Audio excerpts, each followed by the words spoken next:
In a world where everyone tries to speak louder than others, show more than others, and prove themselves through words, silence is often misunderstood. People say, speaking less means weakness. Staying silent means a lack of confidence. If you want to succeed, you must know how to talk. But what if all of that is wrong? What if silence is not a weakness, but a rare form of strength? What if the one who speaks the least is actually the one who understands the most? And what if the person who doesn't need noise is the one who leaves the deepest mark? The story of Rohan, the quiet boy, is the answer. Rohan lived in a small town near the royal palace. Unlike other children, Rohan didn't laugh loudly, didn't argue, and didn't run around to attract attention. When other boys shouted in victory, Rohan simply smiled. When others boasted about their strength, Rohan remained silent. He often sat alone by the river, listening to the sound of flowing water, watching the wind move through the trees, and observing birds in the sky. To Rohan, the world didn't need noise to be meaningful, but to those around him, he was seen as strange. They mocked him. He never talks. He must be weak. He's not smart, just slow. Even some teachers believed Rohan was less capable than other children. But Rohan didn't resist. He didn't argue. He didn't try to prove himself. He understood something very early, something many people take a lifetime to realize. Silence does not need justification. True strength does not need approval. One day, the sound of drums echoed throughout the town. The king appeared, standing proudly on his horse. Beside him was a golden chest, shining brightly under the sunlight. The king declared, "I need a boy who is not only strong, but also wise. Not only loud, but also patient." The winner would serve in the royal palace and receive the chest of gold. The entire town erupted. Children were excited. Families dreamed of a changed life. Everyone wanted to prove themselves. And then, Rohan stepped forward. No cheering, no boasting, no explanations. He stood at the back, silent. People laughed. He can't even speak a full sentence. How could he possibly win? But Rohan didn't need to answer. He believed in action.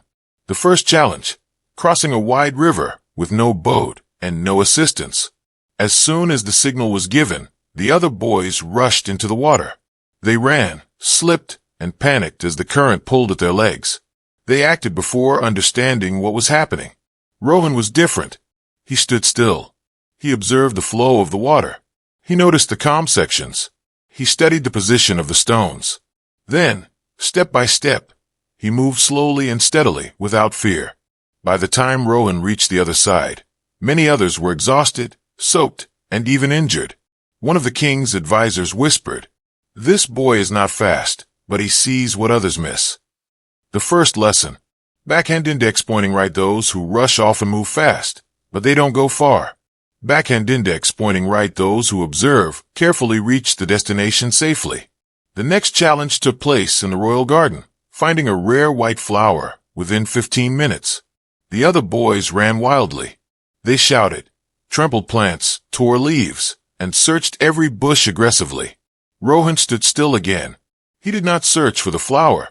He observed the garden. And then he noticed something no one else paid attention to. The butterflies. They were flying toward a quiet corner, a place rarely disturbed. Rohan followed them. Beneath thick layers of leaves, the white flower lay there, calm and pure. He brought the flower before the king. When asked, "How did you find it?" Rohan replied softly, "When you are silent enough, nature shows you the way." The second lesson. Backhand index pointing right. When the mind is noisy, you miss important signals. Backhand index pointing right. When you listen, the answers appear on their own. In the royal hall, the king asked, "What is stronger than a sword, yet makes no sound?" Many answers echoed. Gold, knowledge, courage, all were wrong. Then it was Rohan's turn. He stayed silent, closed his eyes, thought. Then he said, "Patience." Rohan explained, "A sword wins battles, but patience wins hearts. A sword creates fear, but patience builds respect. Fear fades quickly, but respect remains." The entire hall fell silent. The king smiled. Rohan had won, not because he spoke well, not because he spoke loudly, but because he understood deeply.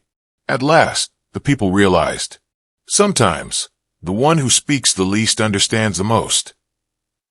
Rohan served in the royal palace and later became the wisest man in the kingdom, not the loudest. If you have ever been told, "Why are you so quiet?